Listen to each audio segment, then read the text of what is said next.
আওয়ামী লীগের আমলেও যারা হয়তো একসময় আওয়ামী লীগ করতেন, কিন্তু আওয়ামী লীগের এই দুঃশাসন, আওয়ামী লীগের বর্বরচিত কর্মকাণ্ড, লুটপাট, টাকা পাচার, এটাকে পছন্দ করেনি,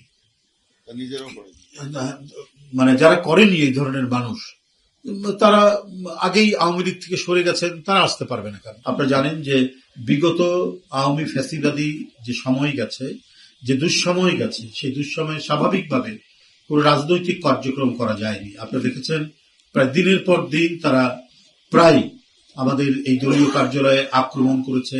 আমাদের যে অফিসের প্রয়োজনীয় যে জিনিসপত্র থাকে, কম্পিউটার, টাইপরাইটার, ফ্যাক্স মেশিন ইত্যাদি তারা ভাঙচুর করেছে। এইভাবে দেশে একটি গণতন্ত্র প্রতিষ্ঠা এবং গণতন্ত্রের জন্য যে প্রতিষ্ঠানগুলো গড়ে ওঠে, বিশেষ করে পলিটিক্যাল পার্টিও তো একটা প্রতিষ্ঠান। পলিটিক্যাল পার্টি একটি সুষ্ঠু নিয়ম শৃঙ্খলার মধ্যে দিয়ে গড়ে ওঠে। সেই নিয়ম শৃঙ্খলাকে একেবারে পর্যুদস্ত করার জন্য এবং একচ্ছত্র একদলীয় দুঃশাসনকে কায়েম রাখার জন্য তারা বিরোধী দলগুলোর উপর মুহুর্মুহু আক্রমণ করেছে। দলীয় কার্যালয় কতবার যে তারা ভাঙচুর করেছে, ভেঙে তছনছ করেছে, আমাদের অফিসের ভেতরকার কম্পিউটার, বিভিন্ন দলিল, ফাইল সব রাস্তার মধ্যে ফেলে দিয়েছে। অনেক কিছু তারা এখান থেকে নিয়ে গেছে। তো সেই পরিস্থিতিতে আবারও নতুন করে পুনর্গঠন করা, রিঅর্গানাইজ করা আমাদের একটা কঠিন ব্যাপার, সেটা আমাদের করতে হচ্ছে। এবং সেই ক্ষেত্রে আমাদের দলের এই মুহূর্তে কত লোক আগ্রহী বিএনপি করার জন্য, সেটাও আমরা এই নতুন সদস্য সংগ্রহ যে অভিযান চলবে, সেই অভিযানের মধ্যে আমরা সেটি জানতে পারবো।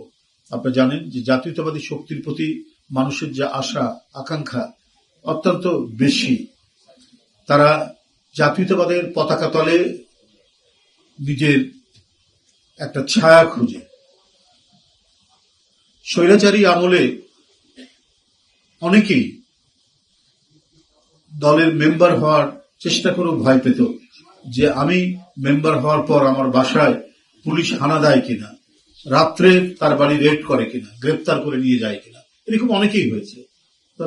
আপনার কর্মকর্তা ছিলেন সরকারের, অথবা গুরুত্বপূর্ণ কোনো চাকুরিতে তিনি ছিলেন, এই সমস্ত ব্যক্তিরা, বা কোনো গভর্নমেন্ট কলেজের প্রিন্সিপাল, তিনি এই দলীয় কার্যালয়ে এসছেন মেম্বার হওয়ার জন্য। তা আমি বলেছি তার পরের দিন আসুন, কিন্তু ভয় আর তা আসতে পারেনি। তারপরে হয়তো রাস্তার মধ্যেই গোয়েন্দা সংস্থার তো আপনার গলিতে গলিতে গলিতে গলিতে মাইক্রোবাস নিয়ে অপেক্ষা করছে, ফলো করতে কারা ঢুকছে কারা বেরোচ্ছে। এমনকি আমাদের এই কার্যালয়ের সামনে সব সার্বক্ষণিক সিসি ক্যামেরা দিয়ে দেখছি কে আসতো বেরোচ্ছে। তো এইভাবে রাস্তার মধ্যে হুমকি দিত কোন বরেণ্য ব্যক্তি, সমাজের মধ্যে, সমাজে যাদের অত্যন্ত সুনাম আছে, এই ধরনের ব্যক্তিরাও আমাদের মেম্বার হওয়ার জন্য আসতো। মানে এত প্রতিকূলতার মধ্যেও তারা আসতো, এসে অনেকে মেম্বার হয়েছে, অনেকে ভয় পেয়ে আসতেন না। তো এখন মনে হয় সেই পরিস্থিতিটা নেই। আমরা আশা করি আমাদের যে কমিটি এখানে কাজ করছে, তারা দিনরাত কাজ করে আমাদের প্রাথমিক সদস্য সংগ্রহ অভিযানকে সফল করবেন। নবায়নের এই যে কাজ, সেটাকেও তারা সফল করতে পারবেন। সেই উদ্দেশ্যে আমরা মনে করছি যে বিভিন্ন বিভাগীয় যে শহর, সেখানে আমরা খুব বড় করে জাঁকজমক করে না হলেও আমরা একটা উদ্বোধনী অনুষ্ঠান করার চেষ্টা করব, এবং উদ্বোধনী অনুষ্ঠানের মধ্যে দিয়ে সেখানে কাজ শুরু হবে। এক্ষেত্রে আমাদের কেন্দ্রীয় টিম তো সার্বক্ষণিক মনিটর করবে। আমাদের যে বিভাগীয় সাংগঠনিক সম্পাদকদের যে টিম আছে, অর্থাৎ সাংগঠনিক সম্পাদক, সহ সাংগঠনিক সম্পাদক বৃন্দ, তারা এই কর্মসূচিটা সার্বক্ষণিক তত্ত্বাবধান করার জন্য, পর্যবেক্ষণ করার জন্য তারা প্রতিনিয়ত সেখানে কাজ করে যাবে। এই ক্ষেত্রে সমাজের সর্বক্ষেত্রের মানুষ যারা বিএনপিকে পছন্দ করে, যারা বিএনপি মনা, যারা জাতীয়তাবাদী চিন্তা চেতনা লালন করে, তারা আগ্রহী হয়ে এই দলের সদস্য হবেন, এটা আমরা প্রত্যেকেই প্রত্যাশা করি। কারণ এখন শেখ হাসিনার সেই ভয়ঙ্কর দুঃশাসনের ছোবল নেই, সেক্ষেত্রে অনেকেই এগিয়ে আসবেন। এই এগিয়ে আসার বিষয়টা আমরা অনেকেই মনে করে এই কর্মসূচিটি আমরা জোরে সোরে আবারও শুরু করতে যাচ্ছি। সেক্ষেত্রে আমি মনে করি যে গণতন্ত্রে গণমাধ্যম যে গুরুত্বপূর্ণ ভূমিকা পালন করে, রাজনৈতিক দলগুলোকে তারা যেভাবে সহায়তা করে, কর্মসূচিগুলোকে জনগণের মধ্যে ছড়িয়ে দেওয়ার তাদের যে গুরু দায়িত্ব তারা পালন করে, সেই দায়িত্বটা তারা পালন করে যাবেন। আমার আর বক্তব্য তেমন কিছু নেই। আমি আপনাদের সকলকে ধন্যবাদ জানিয়ে বক্তব্য শেষ করছি। বলুন। না, সেটা হলো যে ধরুন কেউ দীর্ঘদিন রাজনীতি করেনি, অথবা আওয়ামী লীগের আমলেও যারা হয়তো একসময় আওয়ামী লীগ করতেন, কিন্তু আওয়ামী লীগের এই দুঃশাসন, আওয়ামী লীগের বর্বরচিত কর্মকাণ্ড, লুটপাট, টাকা পাচার এটাকে পছন্দ করেনি, মানে যারা করেনি এই ধরনের মানুষ, তারা আগেই আওয়ামী লীগ থেকে সরে গেছেন, তারা আসতে পারবে না। কারণ এছাড়াও আমরা চাচ্ছি যে সমাজে যারা ফ্রেশ মানুষ, একজন ভদ্রলোক হয়তো রিটায়ার্ড করেছে, তিনি অন্তরে লালন করেন, একজন শিক্ষক হতে পারেন, একজন গভর্নমেন্ট অফিসার হতে পারেন, একজন ব্যাংকার হতে পারেন, একজন এনজিও কর্মকর্তা হতে পারেন, সেটা একজন কৃষক হতে পারেন, একজন শ্রমিক হতে পারেন। এরা এখানে এই ক্ষেত্রে কোনো ক্রাইটেরিয়া নাই তিনি আমাদের যে আদর্শ সেটা বিশ্বাস করেন কিনা।